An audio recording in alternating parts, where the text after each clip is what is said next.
And now I'll have to attach Priyanka ji as well because she's also speaking. As to how rank dishonesty, loot of public property, and if action is taken, that is a negation of democracy. मित्रों, अगर ये पूरा case समझा जाए, हम लोग कई बार बात कर चुके हैं, आज मुझे कई चीजों को रिकॉल करना है और कुछ चीजों को रखना भी है। कांग्रेस पार्टी क्या कहती है? आजादी की लड़ाई में हम लोगों ने काम किया, ये उनका दावा होता है ना।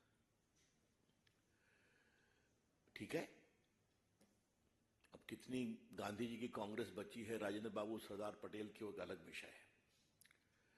लेकिन पहले इन्होंने आजादी की लड़ाई को अपने परिवार में अप्रोप्रिएट कर लिया और उसके बाद उसी बिना पर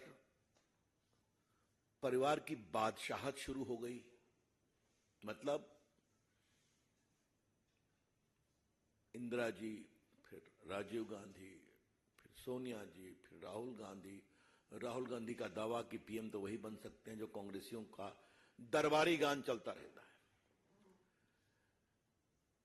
ये जो पूरी कहानी है नेशनल हेराल्ड की, वो क्या कहती है कि ये फैमिली सिर्फ पार्टी की लिगेसी और फ्रीडम मूवमेंट की लिगेसी नहीं कंट्रोल करती है, जो उस फ्रीडम मूवमेंट की जो प्रॉपर्टी लिगेसी है, मूवेबल प्रॉपर्टी है, इमूवेबल प्रॉपर्टी है, उसको भी अपना पर्सनल प्रॉपर्टी बनाती है। मैं इसको स्पष्ट करना चाहूंगा, हमने कभी इसको डिस्प्यूट नहीं किया कि कांग्रेस पार्टी के नेताओं ने आजादी का आंदोलन बड़ा काम किया, वो अतीत की बात है। वो आंदोलन हमारे परिवार की लिगेसी है, इसलिए अब कांग्रेस पार्टी का नेता परिवार से होगा। और दूसरा, उस आंदोलन से जुड़े हुए अखबार हैं, उनके शेयर हैं, उनकी प्रॉपर्टी है, वो भी हमारी प्रॉपर्टी है। यह है इस पूरे कहानी का सार। New low in the democracy of India.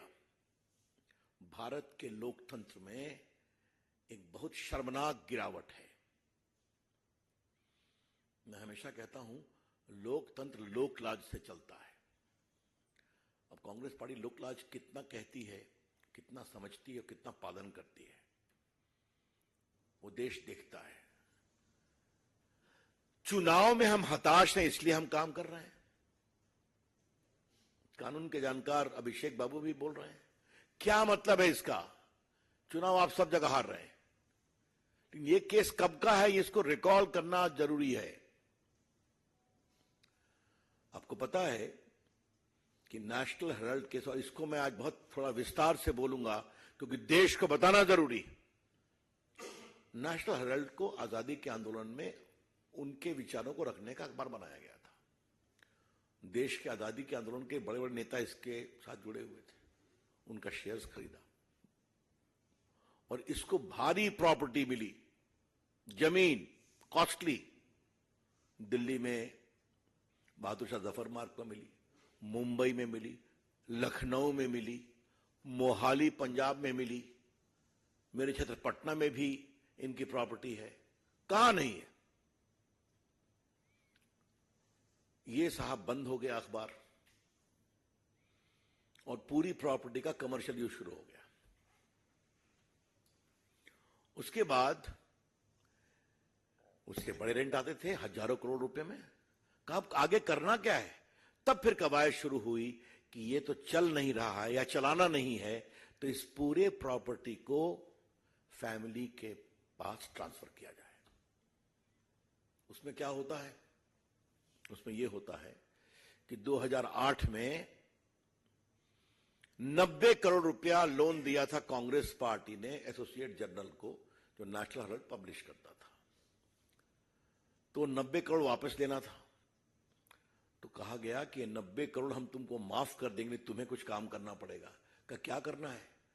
का पूरा शेयर 99% फैमिली को ट्रांसफर करना है। तो बताएं कैसे करेंगे? तो बस बिना बाकी शेयर होल्डर्स का कंसेंट दिए हुए एक यंग इंडिया बनता है पब्लिक। नाम क्या दिया? Young India. और डायरेक्टर कौन? 36% राहुल गांधी, 36% सोनिया गांधी, और बाकी मोतीलाल वोरा जी अब नहीं है तो वो लोग नॉमिनल